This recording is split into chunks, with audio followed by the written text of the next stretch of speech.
It's scheduled for tonight at 6 o'clock, which was going to be in person and virtual. Will only be virtual because I guess the school's having problems with their internet. So Christian has had to go home, and he's going to be starting the meeting from his house. So that 6 o'clock meeting will be only virtual via Zoom. I hope they're better at it than we obviously are not. Number one. Number two, we will make sure we are done by 10 of 6, or hopefully quite a bit earlier than that, so that people that do want to get into that meeting can do so. With that, I will just remind people that what we'll do is we'll go through the presentations, and then we will open it up for questions. Please send your questions to either myself or to Candy Whitman. And on that note, I want to take this opportunity to tearfully and sadly say that Candy is leaving all of us on the island. She is heading for her new calling, which is going to be on Long Island and Amagansett. I'm sure, I know that the Union Chapel is going to miss her, but I'll tell you, the Island Community Board is really going to miss her. And it's going to be a tough transition. We're sad to see you go, but happy for your new challenge, Candy. And you know, we're going to keep you working until the last minute, I promise you. So with that, we'll go through the approval of the minutes, then the treasurer's report, and then the IHP update, and then our organizational updates. So can I have a proposal to approve the minutes from last month? So moved. All those in favor? Aye. I should have seconded it. Aye.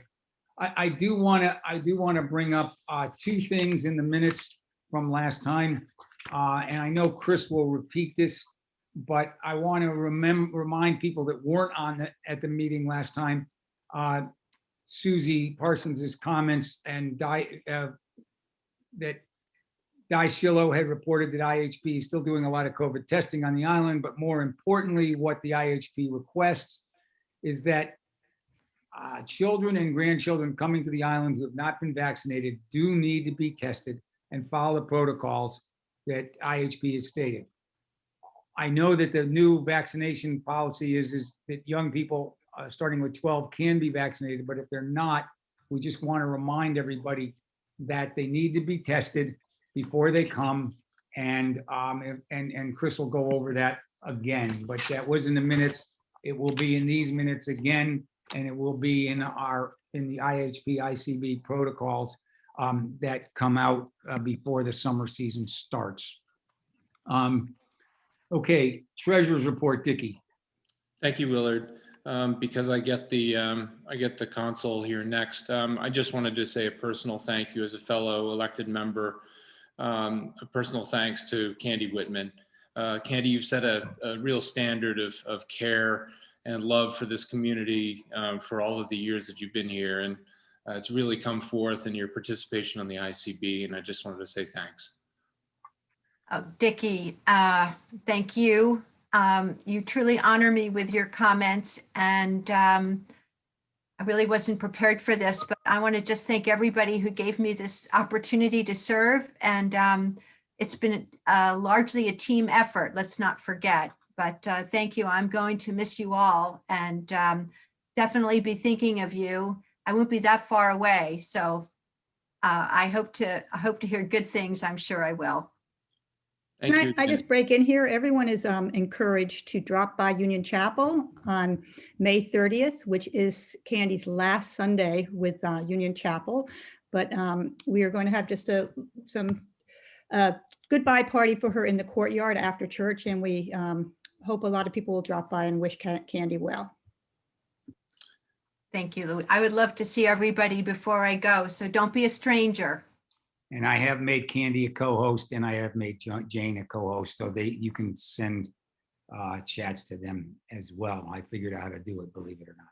Okay, well, thank you, everybody, and sorry to put you on the spot there, Candy. The treasurer's report is that we have $4,032.59 in Liberty Bank. We actually got a refund from the utility company. Thank you, utility company. Not often you can say that. And we had contributions in the last month of $300. So thank you, everybody, for your support of the ICB and for those people who have supported us in the last month. We also have a PayPal account that helps us receive funds. The balance there is $718.33. So with just under $5,000, we are moving to approve a payment to Mary Beth of $1,375 for the hours that she has put in over the last 2 months. That's 2 months of work, and certainly well deserved. And so just move that to the board for approval. I propose it. All in favor? Aye. Aye. Aye. Great. Thank you again, Mary Beth, for everything you do, and wipe the sweat off of your brow that it actually got approved. And then the only other thing I wanted to add for the treasurer's report is that we will be going to the community in June with an annual appeal. It may seem like we appeal all the time for contributions, and we have to do that. But the annual appeal makes the most sense when everybody begins to arrive on the island, and we won't let our foot off of the pedal for a few weeks so that we can capture all the July folks and August folks too. But please encourage everybody to support the good work of the Island Community Board. And with that, Willard, back to you. Thanks, Dickie. Now we'll move on to the IHP update. I'm quite sure I did see Chris get in. He and I were on the phone before we had the little technical problem. So Chris, you're on. Did you get on? Yes, hi, Willard. Good evening, everybody. So I'd like to start out with actually a bit of good news, and many of you have probably heard this, but that Connecticut has opened up its vaccination program to all comers, regardless of state of residency or even nationality, as far as I know. So that opens up a huge number of opportunities for those who may be coming and have had difficulty or have had a change of mind before coming to the island. And what we would do is ask them or route them through the different vaccination areas in the, it's even outside the Yale New Haven. It's really throughout all of Connecticut. So there are a lot of options for vaccinations there. It may be something that's useful to pass on as information to friends, family, people coming in from abroad, that we would like to encourage everybody to get vaccinated before coming onto the island. As you all also know, and as Willard just mentioned, the Pfizer vaccine has been approved by the FDA too. And although it hasn't gone through the CDC as far as I know yet, so we don't have access for those people to the vaccine yet, but we expect it to happen in the next few days. There's very little time between now and the beginning of when most people will be coming. So I would encourage all families to vaccinate their children in that age group as of, as soon as possible, because the Pfizer requires, 27 days between, something like that, maybe 21 days. 21 days. 21 days. And so that's, 3 weeks. There's enough time to get both doses. And as somebody who's been vaccinated, I can't tell you, for those who haven't, what relief it brings you, and the feeling of expansiveness that you can then have around those also who have been vaccinated. And so for the community as a whole to be able to get that group, that very important group, vaccinated before arriving would be golden. So kind of a corollary to that is that due to the ease that we will have in getting people vaccinated in Connecticut, and regardless of residency, we as the medical group on the island are going to drop our efforts to try to procure vaccine on the island. So that means we won't have it. We will keep a card in our back pocket for down the road if indeed it appears that another mass vaccination might be needed in the case that they're going to be asking for boosters, but we'll leave that till then. So just in the meantime, although we have ample testing available, just as we have in the past, we will not have vaccinations available on the island. But in Connecticut, you don't have to be a resident, and you don't even have, in many places, you don't even need to have an appointment. You can just walk in. So we're going to be depending on that pretty heavily. So I think an issue that's of great interest to everybody is what the mask protocols are going to be. Well, there's been a lot of data coming out recently whereby the incidence of people contracting the virus through contacts outdoors have been very minimal, as the studies seem to show across the world. And so there is a strong movement within the CDC to begin to relax mask requirements outdoors, in particular for those who are vaccinated, and in particular for non-congested activities outdoors. For larger groups and for areas where there is congested, they are still recommending masks, and for those who have not been vaccinated. But I think we are moving as a community toward embracing the no mask outdoor in non-congested public areas. But we will have more on that as we approach summer, and especially at the next ICB meeting, when we will hope to give greater clarity to that. And I believe we'll have greater clarity from the CDC as well, and from the New York State government. So that being said, we will get more information out to you. Things are still fluid and evolving. At this point, the travel recommendations, which is also a big point, remains what it was essentially for the last couple of weeks. And that is that those who are vaccinated do not need to be tested before coming onto the island, nor do they need to test after getting on the island, nor do they need to quarantine. So a great movement from this time last year. By contrast, those who have not been vaccinated, be they adults who were unable to or have decided not to, or for other reasons, and for those children who have not been vaccinated, they still will need to be tested between 3 days before arriving on the island. The instructions from the CDC are that they will need to quarantine for a full week after arriving and need to be retested 3 to 5 days after arriving. So that's what the protocol stands as of now, according to the CDC for travel for unvaccinated people. And that is pretty much where we're going to stick with that. And we have testing capabilities on the island. We have testing capabilities in Connecticut, just as we did before. So we will hope that everybody will stick to that protocol, alert us when you're coming, and we will help set that up for you. I need to reaffirm the fact that we will have a summer census that we wish everybody to ascribe to. On that census will be a question as to what your vaccine status is.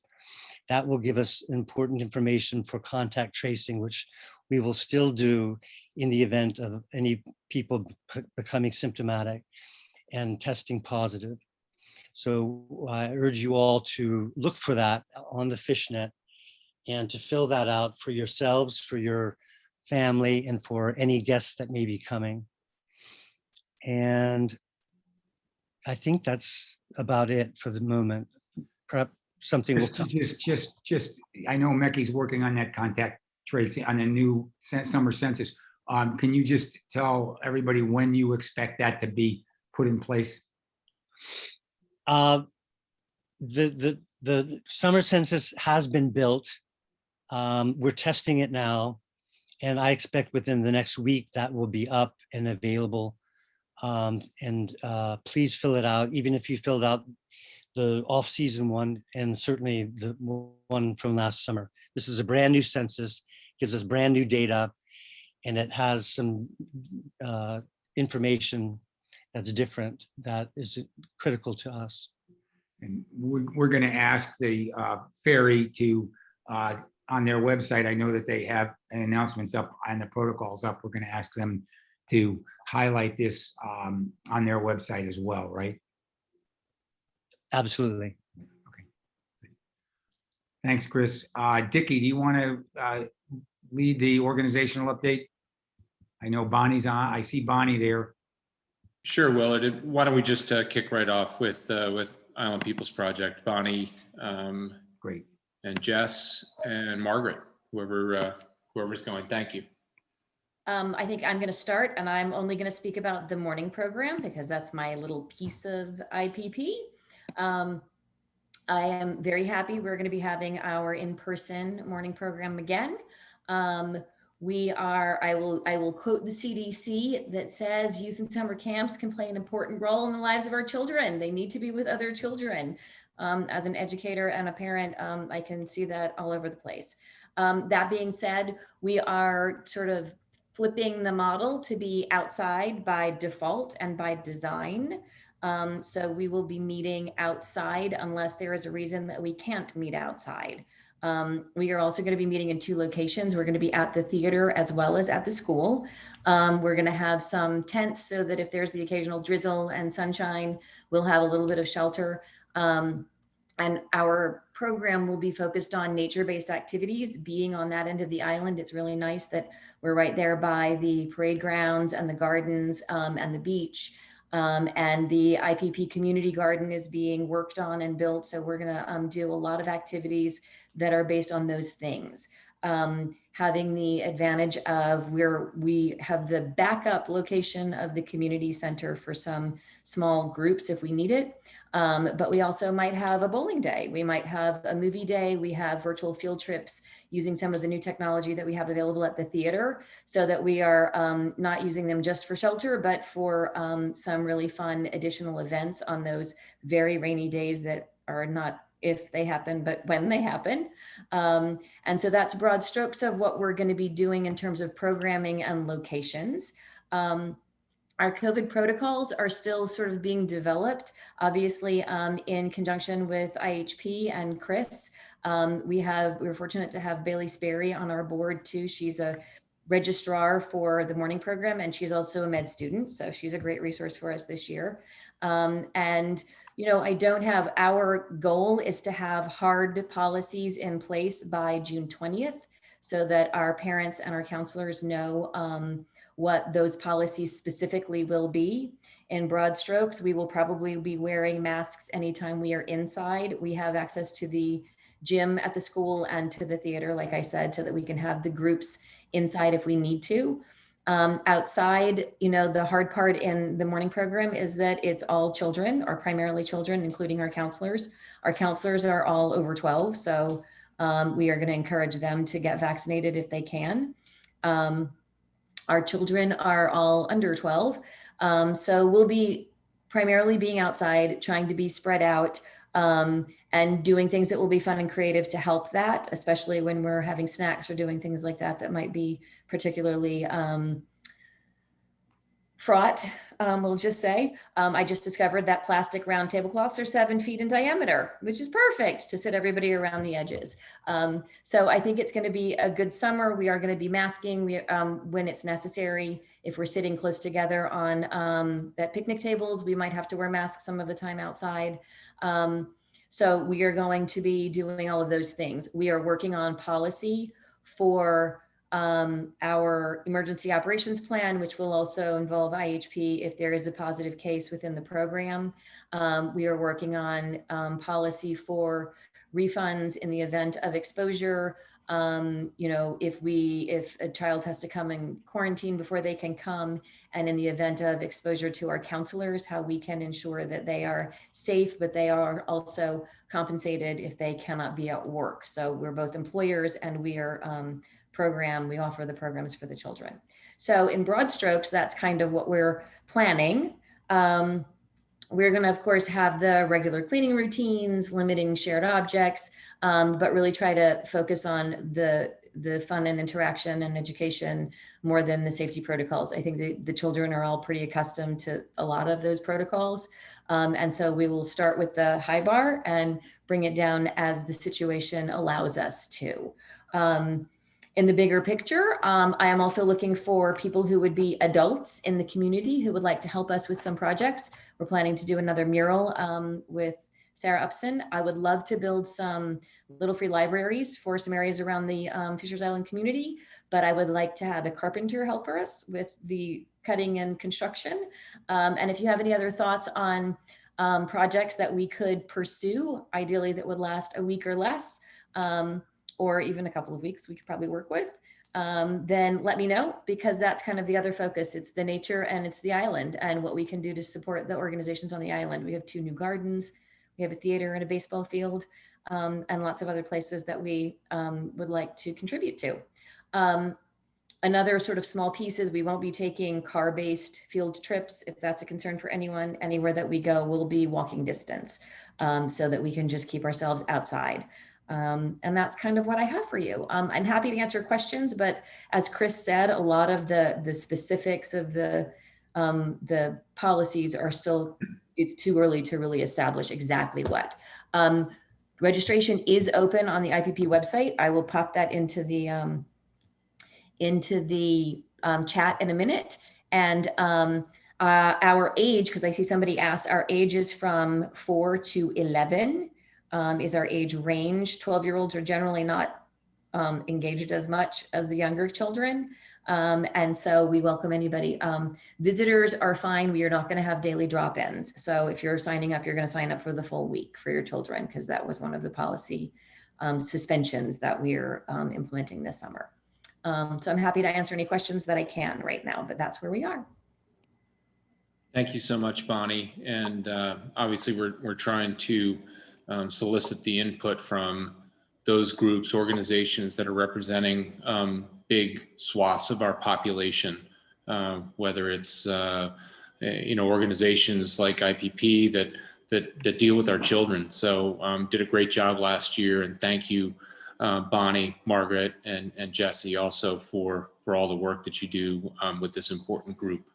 Any questions, please email those to Willard or Candy, or not email them, excuse me, put them in the chat to Willard or Candy, and then we can address those.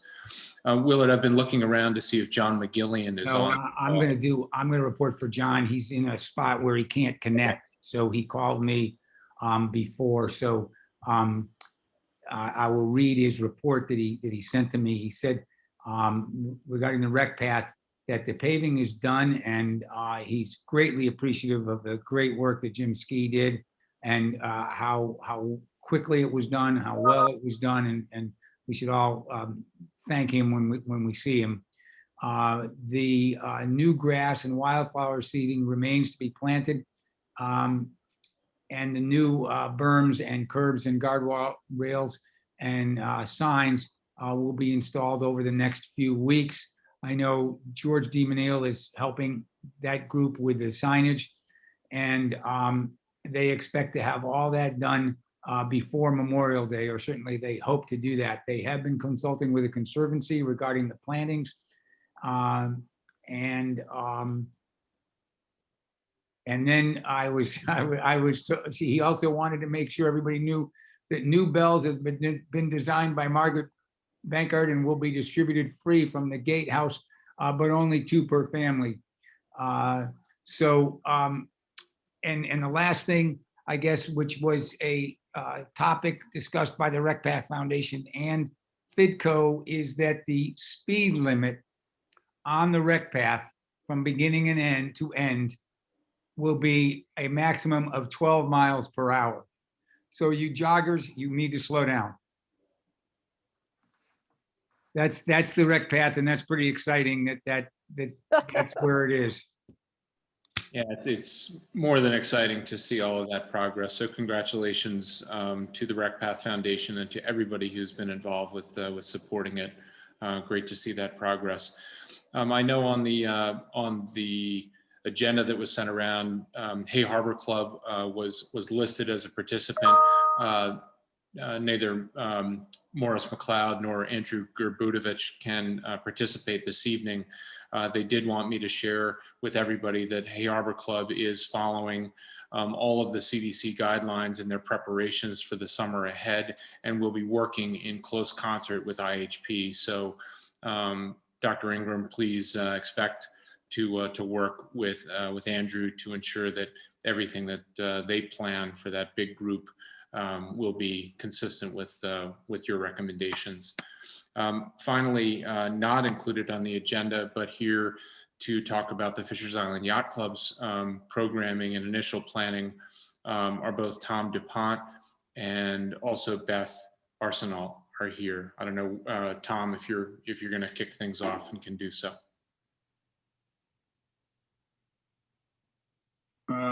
Thank you, Dickie. Can you hear me okay? Yes.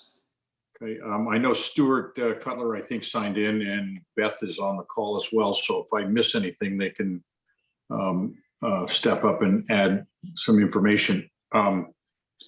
Spring is underway at the Yacht Club. We're making and cleaning up and making some changes to the operation, which I think everybody on the island will enjoy, whether they're a member or not.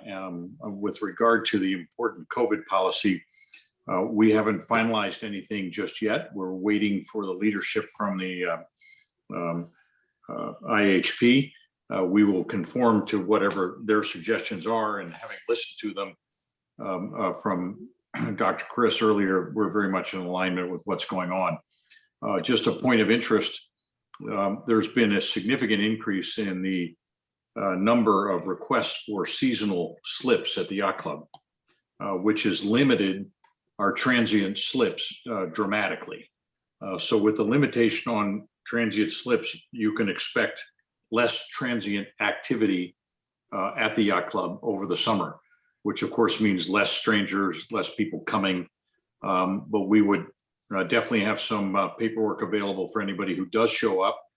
And we will be handing them the IHP protocol sheets, asking for their information and asking them to sign up on any of the summer census materials that are available. And with that regard, all of our activities are almost exclusively outside, and we will be observing whatever the latest ruling is on masks for small gatherings as well as medium and large gatherings. And we'll be looking forward to seeing everybody on the island this summer and coming down to the Yacht Club to enjoy some of our festivities. If there are any questions, don't hesitate to email me or Stuart Cutler or Beth Arsenal, who's right there on the island. We're fully staffed. Going to have a very active summer, so we look forward to getting a lot of people out on the water and in the fresh air. Tom, thanks very much. Anything from Stuart or Beth? And as with everybody else, every other organization, please, if you have any questions for the Yacht Club, please send those into the chat, and we can answer those. So those are the organizations that we have this evening. Willard, would you like me to just move into the governance section? Sure. Which is very brief. That'd be great. Okay. Thanks again. We're so putting my governance hat on. Everybody is aware that the Island Community Board has been working diligently over the last several months And again, thank you to Michael Roberts, who as attorney has been advising the board and helping us with the governance language. There is a summary of the proposed changes to the bylaws that was, as a first step, sent around to all of the existing directors, which included the elected directors and also the appointed organizational directors. We sent it around to that group first for review and comment. We did receive several comments. They were generally very, very supportive, but a few asked for clarification, particularly around the definition of the quorum. The quorum as required, I know that was a little bit confusing. The quorum is going to be revised, or suggested to be revised, to 4 of the 6 elected directors, not 2 of the 6, 4 of the 6, which is a good number. As those members will be voting, those 6 elected directors are recommended to be the voting directors. And if there was a tie, if there was ever a tie on the vote, the president of the ICB, in this case, currently Willard, would break the tie with a vote. The summary has been posted on fishersisland.net. It has been emailed around and posted, and a specific email will be sent out to all members, all the emails that we have, which I think number about 600 strong. An email will be sent out shortly in the next couple of days, seeking everybody's vote on this pretty simple initiative. It will contain the proposed changes in the bylaws, which is a simple 1-pager. At the bottom is the section that has all of the proposed revisions for your vote. So please look for that. It will come out in the next couple of days. And with that, Willard, I think that's it for governance. Great, thank you. Now we're going to move to neighborhood aid update with Beth Cashel. I see that she's on. And she may or may not have anything to report, but on every meeting, we will certainly have her on the agenda. Thanks, Willard. Yeah, so I have some things just to update and report. In terms of the sidewalks, the bids have come in on May 13th. That was when all the bids were to be returned. And we're hoping there will be a bid that can be accepted at the next town meeting, which will be on Tuesday. And the expectation of timing at the last meeting, you may recall, I stated July 4th. That timing's been pushed out a little bit. They're thinking in the summer, perhaps late summer. Again, until the bid is accepted, we won't really know specifically, and I'll keep you informed. In terms of the DMV, which we updated you last time about, that the bill was passed in the State Assembly, just for an update, I spoke to Albany to find out where it is. The bill is in committee, and when it's in committee, it's in with the majority. They're determining whether or not amendments are needed. They're unsure if this will get through committee prior to June, and I will keep you posted on that. The other information we spoke about last time was the building inspector and the plans examiner. A plan examiner has been hired, and the town is in the interviewing stage for the new building inspector, so progress being made in that area. In terms of the Dock Beach Town Park improvement, that will be beginning work in June. They will be bringing in new tables and benches. The area to the left of the entrance as you drive into that parking lot will be cleared for a little bit more parking and green space.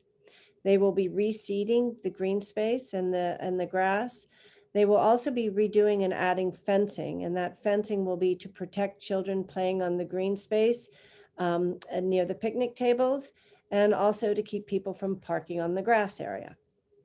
Nancy Hunt Parsons has been in communication with Tim Abrams, who is the head of the DPW in the town, on improving this area. And Nancy began this project back with Tim's predecessor, Jeff Standish. Really a huge thank you to Nancy, to Jeff, to Louisa, who helped make the introductions and facilitated the changes, and also Jamie at our highway department for all that's been done. In terms of action steps for next, I will be following up with the town on whether or not we can post no overnight parking signs or parking only for town park, just to try to sort of manage the parking area there. There's some conversations that we need to find out if overnight parking is allowed or not allowed. So I'll keep you posted on that. Additionally, the Department of Public Works, at the last meeting, you will remember, people asked about the state police barracks. Well, they are coming in June. They'll be staying at the Ferry housing for overnight housing, and they will be working on the state police barrack and the pickleball courts.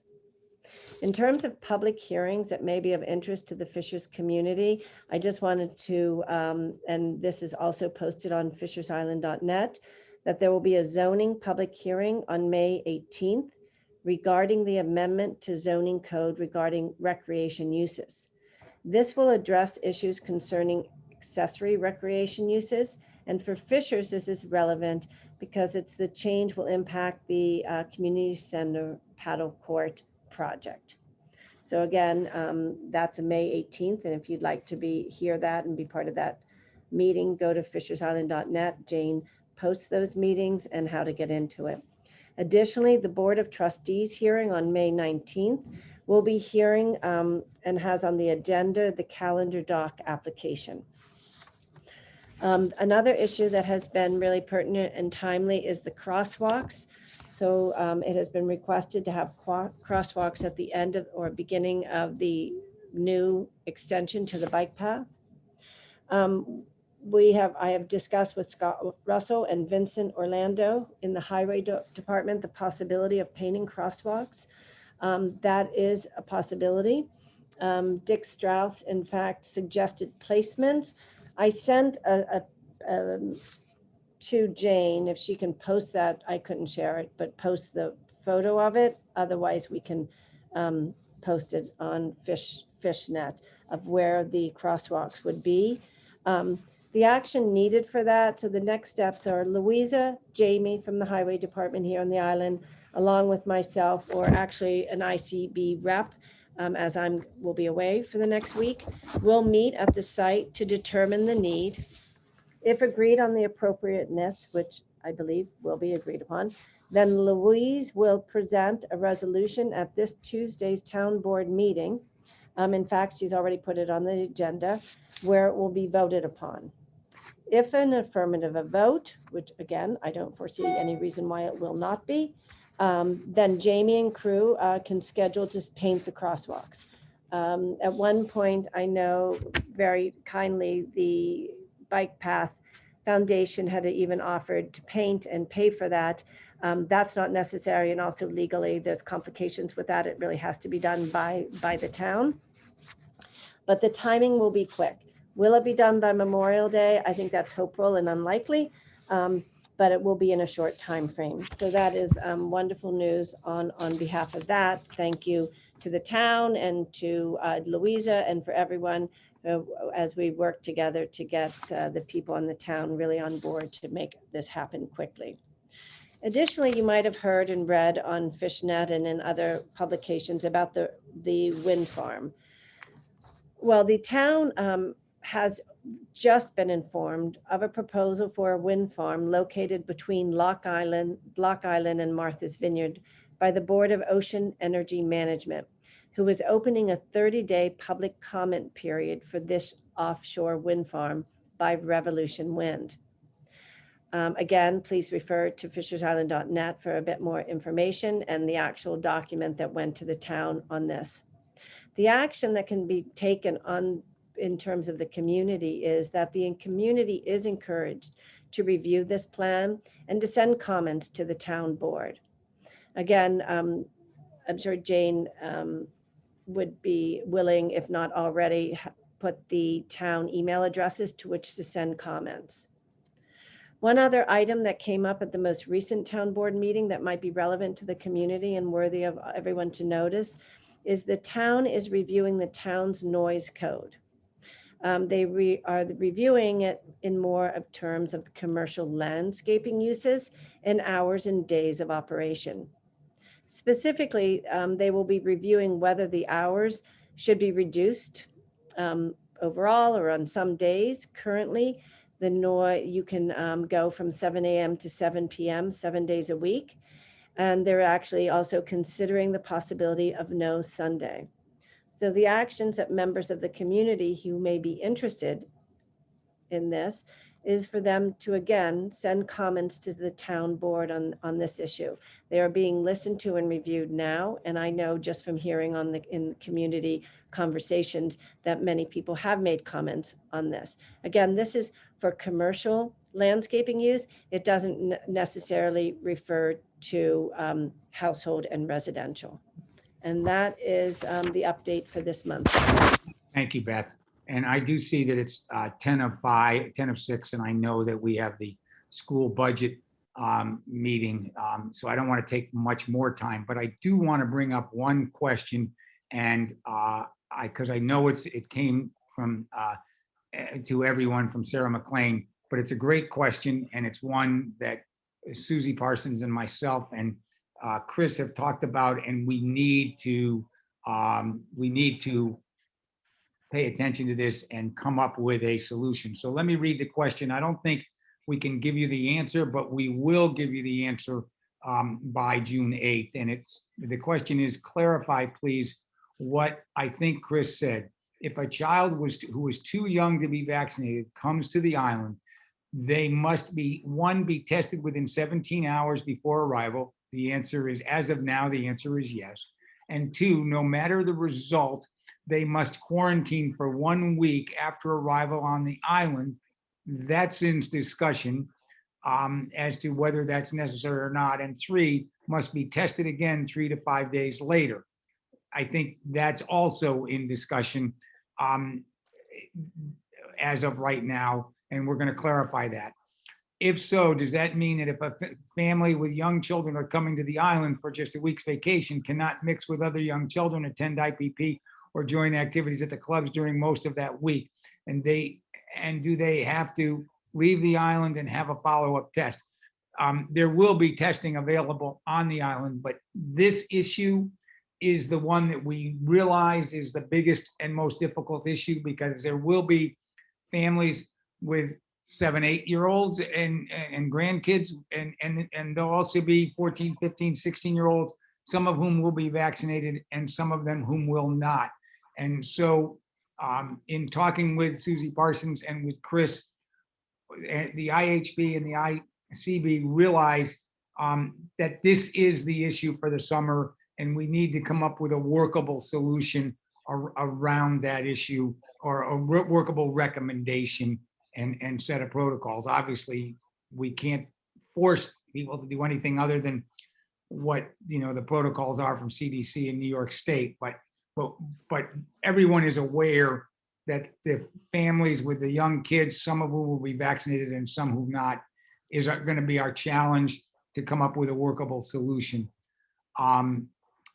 Chris, if you have anything to add, let me know. Please hop in right now. But I have talked with Chris about this, and I have talked with Susie about this, and we do know that it is an issue. And thank you, Sarah, for bringing that up. So I only have to add that I agree with you that this is really the big sticking point, and that there will be more information coming from the CDC within the weeks ahead. And our goal would be to do the thing that was most safe and that was most convenient for everybody involved. So expect to hear some more from us on this. It's one of our priority decision-making points. Thank you. Candy, any last words? Any questions? Oh, we have one question from Lois Demenil to everyone. Will the wind farm benefit Fisher's Island? My gut answer is I don't think it will directly, but that's what's being looked into, and there's information on FishNet. Does anybody have a better answer? No, I think that's right. Okay, yeah. Well, We're gonna let you sign off, Candy. Oh, gosh. Well, everybody, you might have seen the chat I just did. I want to thank you all again for the opportunity of serving you and working with you on this island. It's truly been wonderful. My fellow ICB board members are gifted and dedicated, and we've had, I think, a really great time, an educational time, but it's all been good. And I know there's lots of good things happening in terms of our projects for the community. And as always, our concern is the well-being of our whole community.